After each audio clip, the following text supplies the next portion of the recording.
See two Moabite women who married Naomi's two sons, Orpah and Ruth. From the outside, it looked like they were following the God of Naomi, the true God, because they married two Israelites.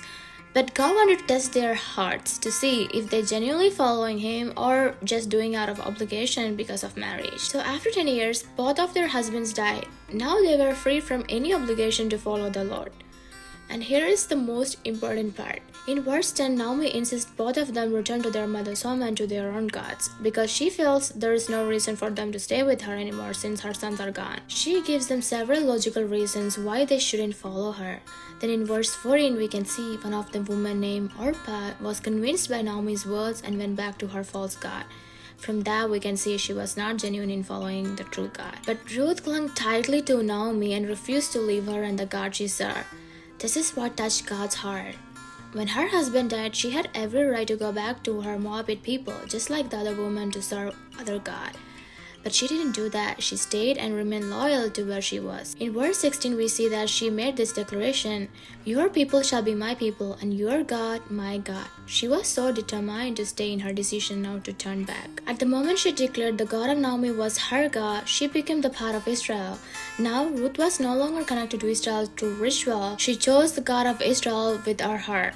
That's what God is looking between these two women. Who is following me genuinely? There is a difference between choosing God as a ritual for marriage and choosing God from the heart and confessing Him with our mouth. Ruth passed the test. From the moment she refused to leave the true God, the favor of the Lord came upon her.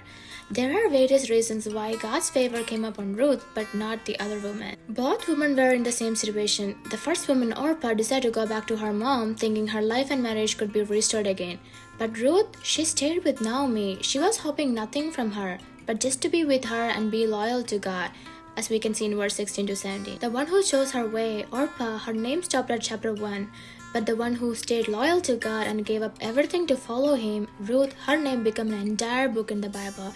Not only that, she became the part of the lineage of David. She married one of the wealthiest men at the time, and God enabled her to give birth to a son who became the great-grandfather of King David. Sometimes God tests our sincerity in following Him. Are we following God just because we were born into a Christian family, or because our pastor told us to, or because our friends and family are doing it? God will test us. Sometimes He brings us into a point where we must choose God or our own life, even when that choice costs us everything. At first, choosing God may seem like we are giving up everything. It may look like we are going to lose it all, our friends, our family, or maybe even our assets. Logically speaking, it might not make sense to take that step. But that moment of surrender is actually the starting point of double restoration for everything we have lost.